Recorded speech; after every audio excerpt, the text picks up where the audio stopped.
I do have to ask this because, for one, it could be controversial material, but I also think it's good. Who do you think are like the greatest orators of all time? If you had to, I don't know if you study orators or people who speak, like orator. Like, Is that a speaker? yeah, like somebody who gives speeches or stuff. Like they orate, they give stuff like. Dude, first off, I didn't even know what that word was. Like, I was like, orders. I was like, orders? Like, know, what? Orator, yeah, with a ORATOR, I think, or ER, but yeah, an orator. And we're talking about just anything in speaking. Anything from Tony Robbins to Barack Obama to anybody you've ever heard give a speech, anything on the stage. Because I don't like, do you study people who speak 100%. Or give speeches and stuff? Like, who do you think are the greatest speakers of all time? Marcus Aurelius, Richard Pryor. Richard Pryor, that's a good one. Yeah, Richard Pryor would. So I'll say this. I'll say my third one, and then I'll say what happened. Okay. But, man, the third one. I'm going to say Inky Johnson. Who's Inky Johnson? Inky Johnson? Inky Johnson's a motivational speaker. He messed his arm up. He played for, I think it was Tennessee University, messed his arm up during an Air Force game and was paralyzed from this side down. And shit. Like in my opinion, I feel like Inky Johnson's a better speaker than Eric Thomas. Okay. Yeah, 100%. Like his tone, his rate, the ability to be able to grab and just articulate and just lead you down a story, you know? Okay. Richard Pryor, that goes back to just like, I feel like some of the greatest speakers were comedians. Yes. You know, like one of the biggest things that I've learned, and this helped me throughout my entire military career, is that when you're comical, you can say the most honest thing and people think that you're joking or they laugh with you or like it'll raise the tone up a little bit. But you said something very honest. And I picked that up from a guy named Brennan.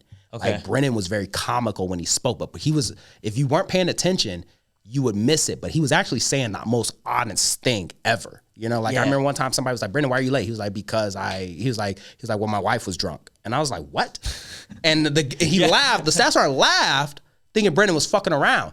No, his wife was literally drunk. Brennan had to clean her up. Yeah. Like, but he said it so comical, you know what I mean? He was like, but I'll do better next time, Staff Sergeant, I promise. It's almost like a tone change. It's like, it's like you're not expecting it to be comical. You're just expecting him to say, what everyone else wants to hear. 100%, dude. Like, I've heard him do that so many times that I would mimic it. You feel me? And then I remember watching like Richard Pryor and then like obviously like Eddie Murphy, and like they're saying these things, but it's like, bro, like you're laughing, but like pay attention to what they're saying. Like yes, the subtext behind it. Yes, dude. Like I loved it. I loved it. I will say that's the one thing I have learned about it, and obviously I'm not like a master, I'm just like an okay open micer, but I've noticed that especially with comedy, it teaches you mostly like the psychology of crowds. Yes. It teaches you that better, I think, than any other type of public speaking, and I don't really know what that is. I think it's just because comedy is a little more interactive and you're trying to elicit a certain reaction. Like I've learned more about how to incorporate pauses, how to have, remember my tonality, just getting comfortable with the crowd and stuff like that. Not to say you can't learn that with motivational speaking, but comedy is its own special animal, put it that way. You know, and to go back to like the motivational realm, dude, like people think like raising tone and everything like that is being motivational. You know what I mean? Like I've heard some of the most monotone people, like it's a story. Yes. You feel me? Like to motivate somebody, you have to be able to have a story and a lesson that's going to be from that story. If you cannot connect a story to a lesson, then you're not going to motivate anybody. Just because I can be like, yeah, you can do it. Like, that's fucking bullshit. Yeah, you got to be going somewhere. You have to be going somewhere, and there has to be a destination. And along that destination, you have to bring things with you. Yes. You know, so that's where that piece, like, goes. Okay, so I have, to tie it back to the greatest orators, I have a really wacky set of three, but I want to hear your opinion on it if you get. So I learned this in sales. The best quality I think that any speaker, salesman should have is passion. Yes. Because I don't know what I think I know what it is. But if you're passionate, if you're sold on what it is you're talking about, just that energy alone will bring everybody 100%, with you. And I think you might have talked about it too, just being the guy who has who's more upbeat, that just has like swagger in their step. People don't even know what you're doing or talking about. They'll just naturally want to be around you, work with you, things like that. Yes. Oh yeah, I did say that. Yeah. Yes. Fuck. I was like, damn, that's good. I did do my homework. Yes. So with that said, my three, I think, greatest speakers I've ever seen of all time, I like to revert to political speakers or professional wrestling. In professional wrestling, you'll understand, but this isn't number one, but I would say number three, Ric Flair.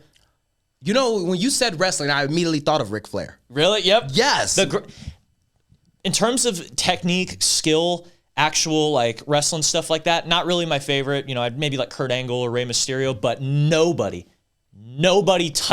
comes close to him on his microphone skill. Nobody 100%. When they would pull him off the side and have him do an interview and he would talk, I'd be like, oh my God, Ric Flair's not playing around. You're buckling up, you got the popcorn in. Yes, dude. Like I would listen to like little bits of Ric Flair stuff. Like I know exactly what you're talking about. Yes. Do you have a favorite promo of his that he ever cut? What's the one where he's like, you know, he's like, I'm something drinking, dang, the Rolex wearing, yes, diamond ring wearing, yes, kiss stealing, woo, wheeling dealing, woo, jet flying, woo, son of a gun. Like that right there, like you can't mimic that, dude. No. Like I'm limiting phrase, not as that passion that he had right there. I want to do an elbow drop bro. right now. Yeah. Can I crush this table?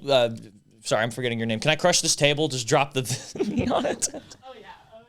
Oh, perfect. Yeah, James will. I don't know if he'll charge me for that for my booking here, but yeah, he's in. 100%. One of my favorite was. We're going on. Were you a professional wrestling fan growing up? I watched it. Yeah, I was. I'm not even. About to, okay, I don't know why I was. Yeah, it's yeah, like anime. It's like, should I talk about this? Yeah, I was. Like Stone Cold Steve Austin. Like I would crush Coke cans. I would take like cans and slam them together. Yes, The Rock. Do the middle finger. Ken Shamrock. Okay. Kurt Angle, fucking The Undertaker, Kane, back when Kane used to wear the mask and stuff like that. You sound like late 90s attitude era. Yeah, 100%. Yeah, my I was born in 98, so I didn't watch like that segment of it, but to tie it back to Ric Flair though, his promos from when he was in WCW around that era. Oh my God, dude, that man, I don't know if it was because the blow back then was pure or whatever caused it, but just he comes up in like full suit at the beginning of every video, and by the end, this man is profusely sweating, red in the face, his jacket's thrown off, and he's got like one shoe because he threw it out in the crowd. Dude, I loved it, man. Then also Degeneration X. DX, yeah. Yes. Oh my God, I got kicked out of school because I was like literally, yes. You watched so you probably watched DX when they had China and like X-Pac. Yeah, like China, Xbox, Ken, Shawn Michaels, Triple H, Road Dogg, fucking and then the Ass Man. Yes. Wow, term to say now in 2025. Yeah. That Ass Man is crazy, but yeah, him. Okay, yeah.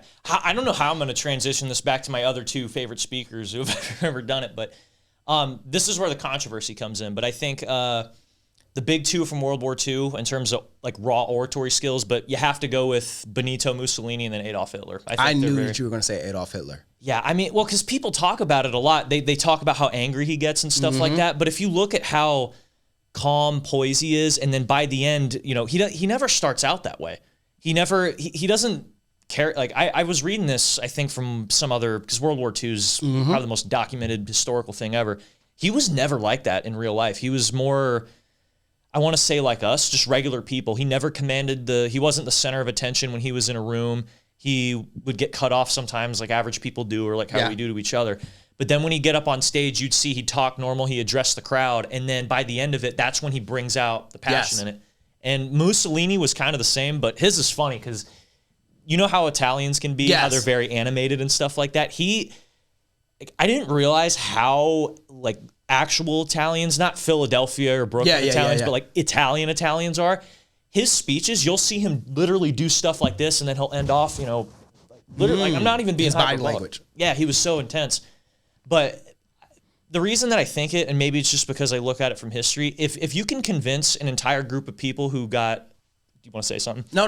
You're already saying it. Yes, okay, I'm agreeing. Yeah, because I was going to say, because think about, like, they grew up in World War I, so they went through a whole level of hell that hopefully you and I will never have to deal with.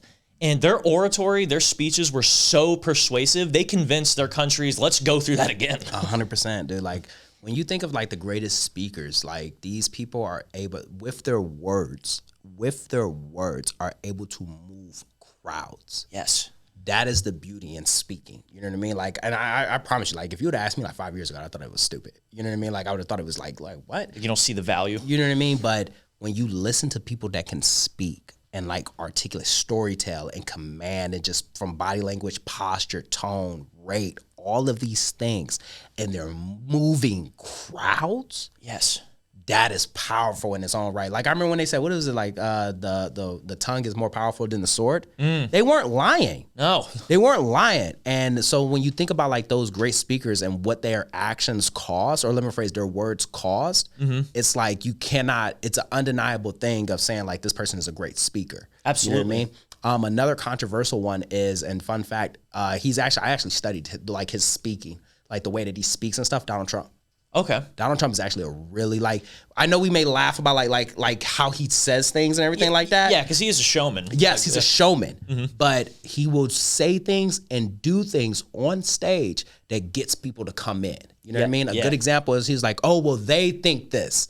Now he's already saying, okay, so there's a different group of people that are thinking that like, when I listen to how Trump speaks, I'm always captivated by I'm like, did he really just say that? Y'all really cheering for that? I'm like, hell yeah, then. All right, then. You know, but I have to. I always respect the game. Always respect the game. Absolutely. Yeah, I think people forget that about him because they just see him being all bombastic. Yes. He's the billionaire, but you forget he was a TV personality. Yes. He's been speaking. He's been 100%. He's not new to this. Yes. As weird as it sounds, or even the I don't know if you keep track of I won't get into it too much because it's like politics, but like the new right wing guy Nick Fuentes, people are getting on him because he's like he's just a kid. He's bombastic. He's saying all this controversial stuff. It's like, well, he's also at a talk show for 10 years. Yes. Like he has a skill set that's bringing people in. And like you said, game respect game. You can't deny the raw ability of it. And that's the beauty in speaking is like even regardless of where my personal views may be on something, I have to be able to recognize like this person is actually good.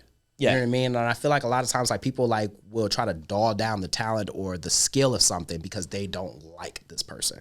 But it's like, regardless of however you may feel, whether you're left, right, middle, up, down, whatever the fuck, you got to respect the game though. Like you got to respect I'm pretty sure there was a lot of people on the court that couldn't stand Michael Jordan, but you cannot say that he wasn't one of the greatest basketball players of all time. What's the quote by Mike Tyson? It's like loved by many, hated by all, it was loved by few, hated by all, respected by all, or something like that. Yeah. It's like,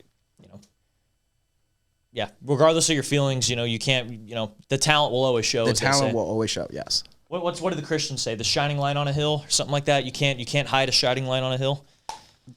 I never heard that, but I am going to look it up. Yeah, it's I think it's a quote from Christ or something like that. It's if you become a shining light on a hill, you can't, dim it. Like it's going to show. You have to light it. I think it was, I could be wrong on this. I'm not that studied on it, but I think it was a call, if you develop your talents, if you develop, a burning passion, especially to share the gospel or something like that, like you're not going to be able to hide that. People are going to recognize that out, and it could be in good or bad ways.